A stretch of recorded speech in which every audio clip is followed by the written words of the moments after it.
There was a woman born in August 1847 who was a pioneer in numerous ways. Maria Mitchell was the first female astronomer in the United States. She discovered a comet and was the first woman member of the American Academy of Arts and Sciences and the American Association for the Advancement of Science. But it is equal pay that puts the spotlight on her this week. When she discovered she wasn't making as much as her male counterparts, she demanded a raise and got it. However, centuries later, women are yet fighting for equal status, equal rights, and equal pay in most countries. With that little gem, here's welcoming you to Kaleidoscope with me, Savithri Rodrigo, where I promise you a very interesting program. Today we welcome to our studio Sri Lanka's shining young stars, the Sri Lanka Schools debating team, who, though categorized in the English as a second language category, went on to meet Canada in the finals and emerge runners-up at the World Schools Debating Championships. That's on Selinko Live. Let's talk. On our People's Bank News Capsule this week, our regular independent energy analyst and consultant Vidura Ralapanava answers some questions on Blackout Monday.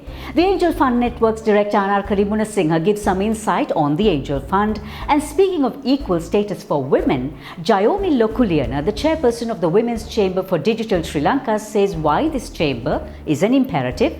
And founder of Colombo Fashion Week, Ajay Veer Singh, talks about ramping up a fashion week during a pandemic. We have a 3-month-old guest star today on Singer Life in 60. Luna Sky joins her mom, director of Kinetic Fitness and Kindred Food, Tanuja Pereira Raymond, on how mommy and baby can keep fit. Packed, did I say? It definitely is. We'll be back with the People's Bank News Capsule. Technology is key in moving forward to transform every challenging moment into a profit, where manual becomes digital, business becomes smart, and lives become smarter. People's Bank Online Corporate Banking. It's truly the change you need.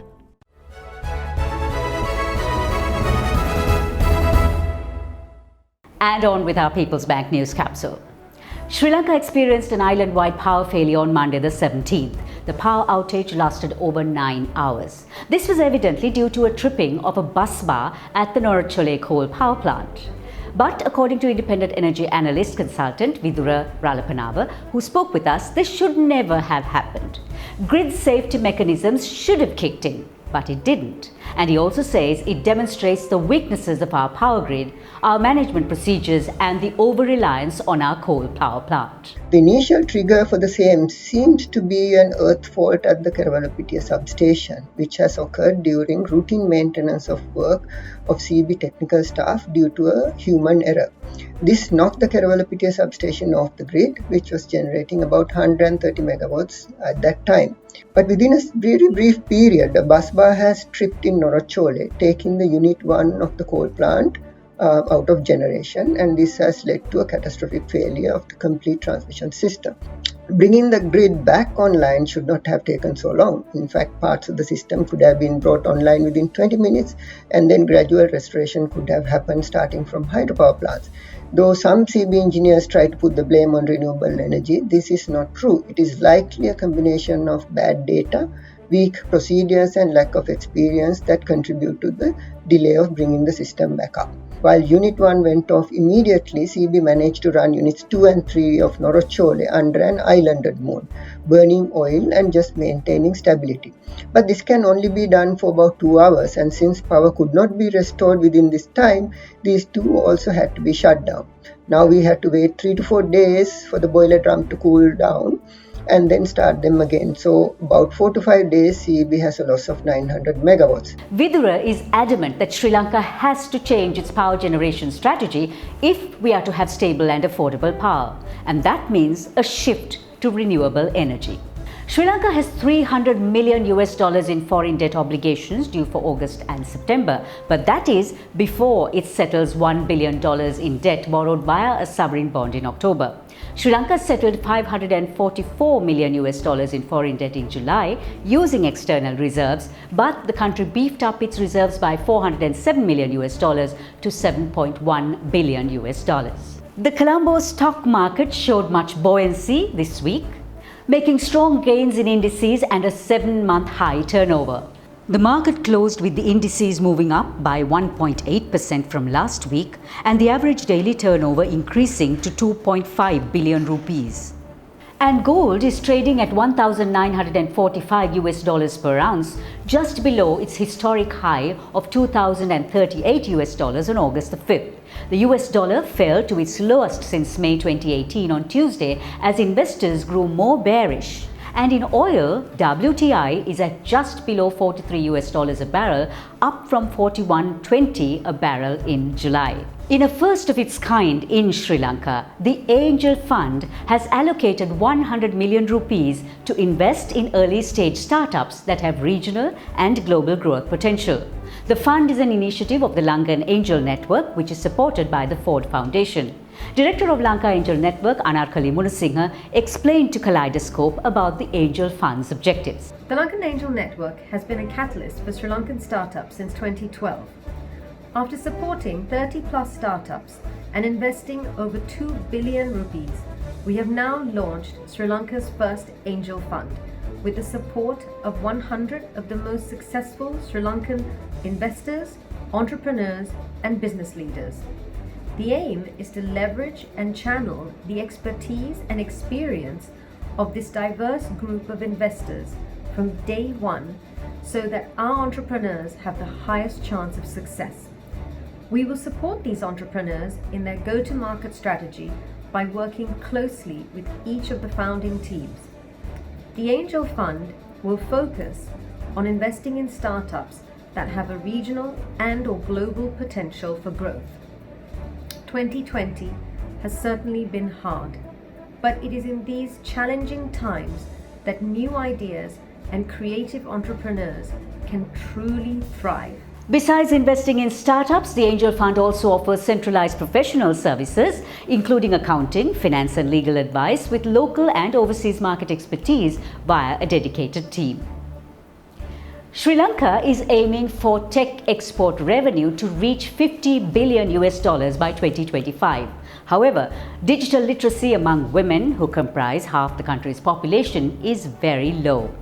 To take on this challenge of increasing digital literacy among women, the Women's Chamber for Digital Sri Lanka has been set up.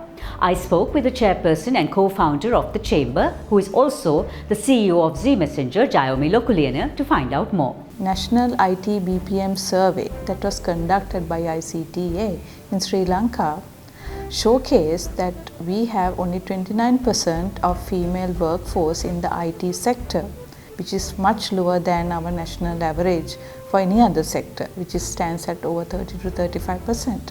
And also, our IT female graduate supply annually, it counts only for 35% in the country. So this shows that we have a massive demand and supply gap, and also there's evidence that we have what we call a digital gender divide, where females are lagging behind in terms of their ICT skills and exposure to the digital technology and the economy. So in this light, what we felt, the time and context have come to increase awareness of the ICT's potential and also to increase women's digital skills so that they could effectively take part in the digital economy. Despite corporates facing numerous challenges in the recent past, there are some companies that have proven they are truly built on a sustainable business model. Selinco Life is one, reporting a 6-month income in 2020 of 17.1 billion rupees, which is a significant 14.9% growth, and a growth of 13% in premium income to 9.9 billion rupees. This demonstrates Selinco Life's ability to grow volumes even in challenging times due to its focus on core business and on astute investment management. Not even a pandemic can stop fashion, and at least not in Sri Lanka. While COVID-19 put a halt to annual fashion weeks around the world, Colombo Fashion Week had 28 designers showcase their responsible fashion creatives over 3 days last week. We caught up with founder of CFW, Ajay Singh, in our studios this week and asked him what it is like to organize a fashion week in the midst of a pandemic. COVID shut everything down, so everything was shut. people's hearts, people's minds, people's wallets, places to go out. So everything was shut. So it was like we had to systematically open everything up. We had to open from getting people to say, oh look, you can go out, we can be responsible, we still have to go about life, and yet we had to present. So we had to do all those systems in order, then follow COVID protocols, be responsible, manage a crowd of that nature, and yet be stylish. Right? When people came out, there was something happens when you go out like this. There's a mental, emotional feeling that I can go out. It's open, right? So to me, that was the biggest shift. Like emotionally, you may call it emotionally, you may call it spiritually. The mindset kind of opened. Oh, I can go out. Now with that open mindset, you can go about doing many things. So that to me was the best, one of the good things. I felt that Sri Lankan fashion, it was pure. The entire thing was done by full Sri Lankan team, and I felt that us being the first fashion week probably in the world that was shown after the pandemic or post-COVID, we came out presenting a new kind of fashion in a new environment, in a new mindset. So to me, lot of those things are huge. I think pluses that probably we'll never look back now. We'll look forward in a bigger way. There are about 21 million tons of tiny plastic fragments floating in the Atlantic Ocean, enough to fully load almost 1,000 container ships. But don't think it's just the Atlantic Ocean. There are significant buildups in the Mediterranean Sea, Southeast Asian waters, and our very own Indian Ocean. There's even traces of plastic found in the guts of tiny shrimp that live in the deepest place on Earth, the Mariana Trench. How would you like to whistle a conversation rather than speak it? Kuşköy, a remote village in Turkey, has been speaking Kuş dili, the bird language, for 300 years.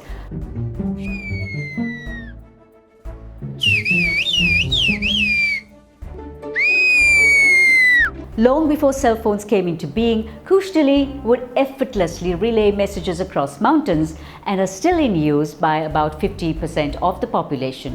And that brings to mind the 7 dwarfs in Snow White singing, "Whistle while you work." Not bad advice to follow, especially when things get tough. Well, that's it on our People's Bank News Capsule. We'll be back with Selinco Life. Let's talk. With Selinco Life Pension Saver, Sri Lanka's premier retirement plan, start planning for your retirement today. Selinco Life, a relationship for life.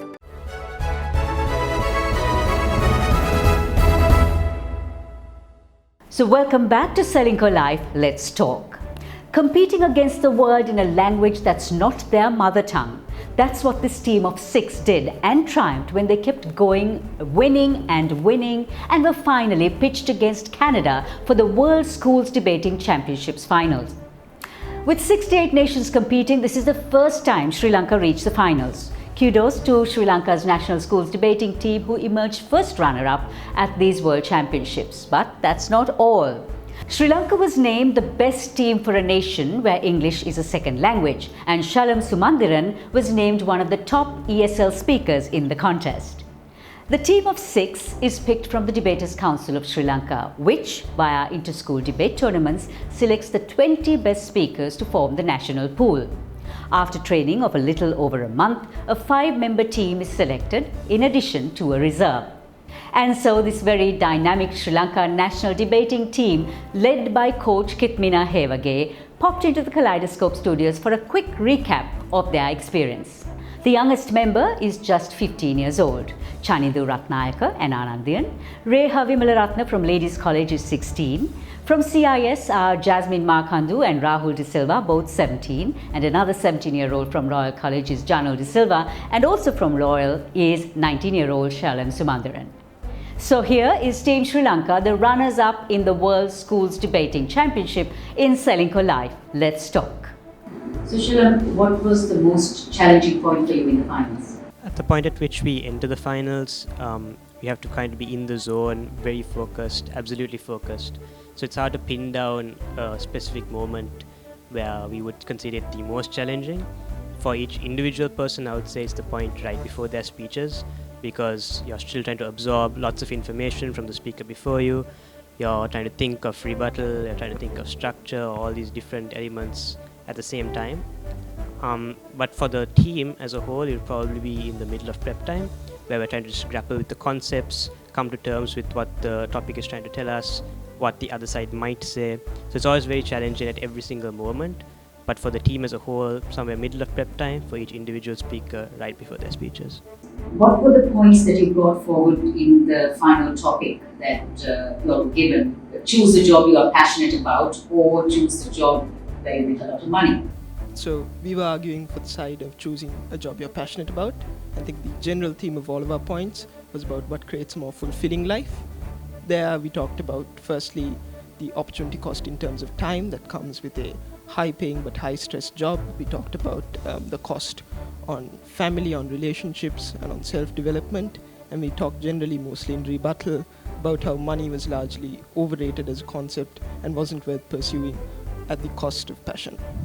Of all the topics you debated on during the tournament, what was the most exciting? I think there was one topic specifically which was about the use of artificial intelligence in criminal sentencing, which I thought was very interesting, but that was just on the basis that there is a lot of discussion that happens right now about technology and the use of technology in like a vast number of fields, but I don't think that discussion has really spread to the area of the use of artificial intelligence in criminal sentencing. And criminal sentencing, for one, is something that is very impactful on a lot of people, especially minorities. So even in the process of us like researching for this topic and also discussing the topic and preparing for it, all of that, I think during that process of getting to the debate itself, we learned for one a whole lot, but it also meant that our knowledge on that specific area increased, and all of that, I think specifically to me, was very interesting. And Jasmine, what did you find to be the most challenging? There's no topic in particular that's not challenging. They all have their hardships, but in particular it was the finals topic, because we're used to getting topics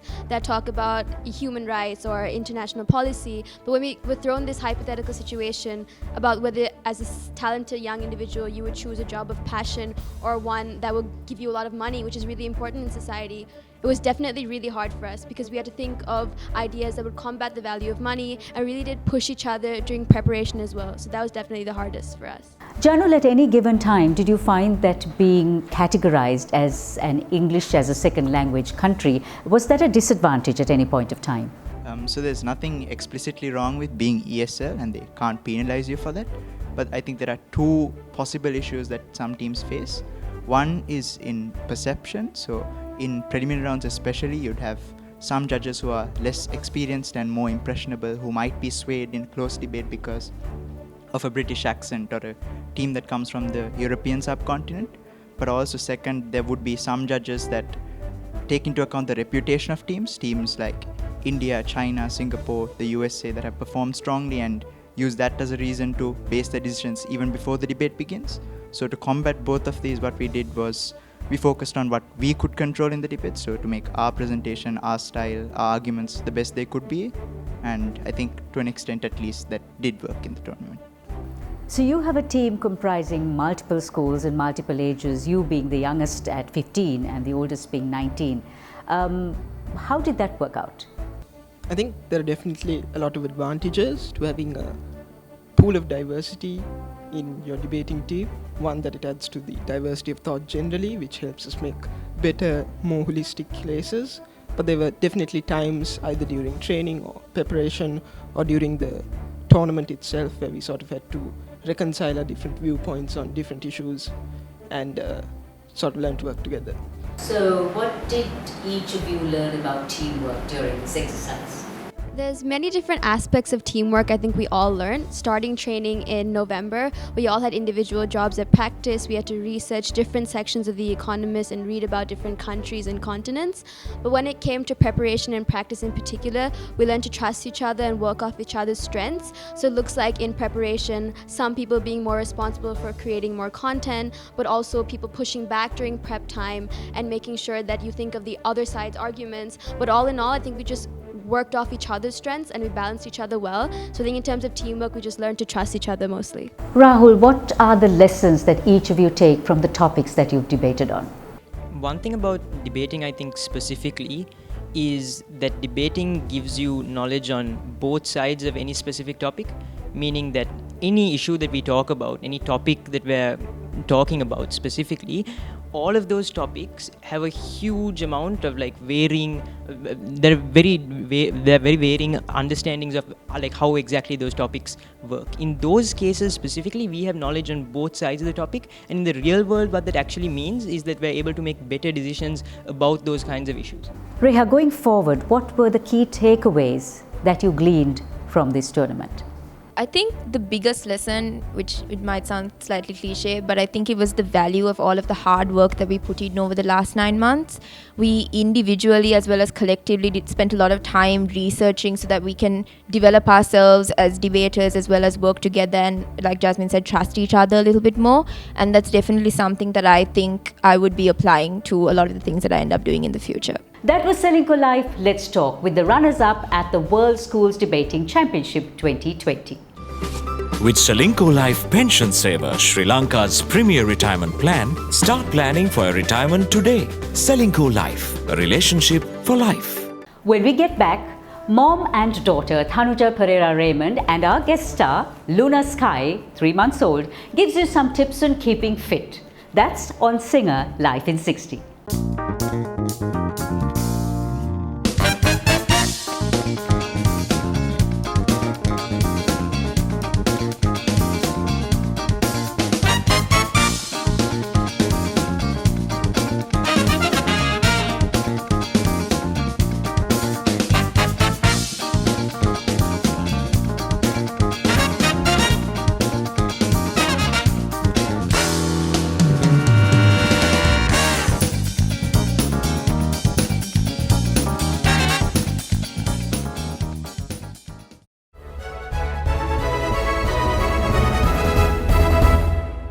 We have a 3-month-old guest star on Singer Life in 60 today.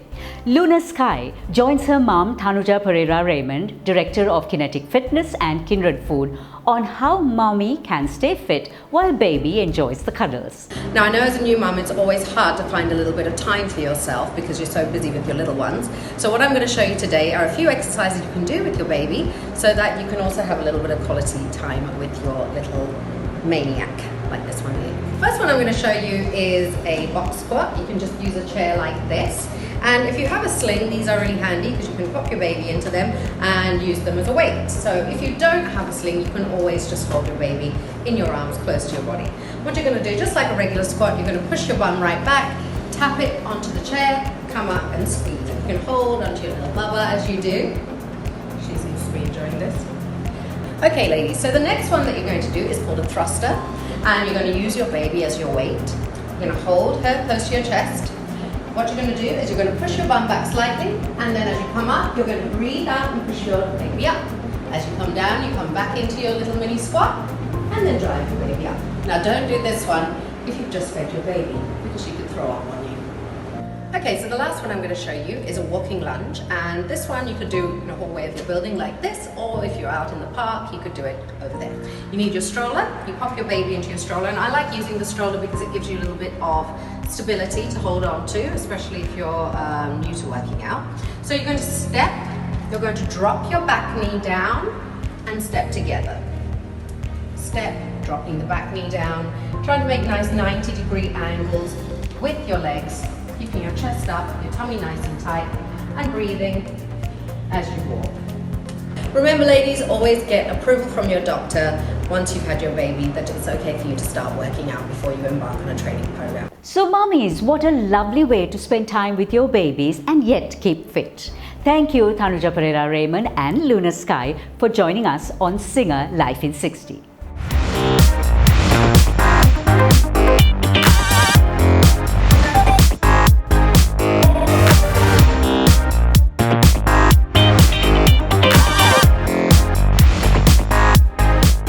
And so, if you want to give us any feedback, suggestions or stories you'd like to see, please email us on kaleidoscopeweekly1@gmail.com.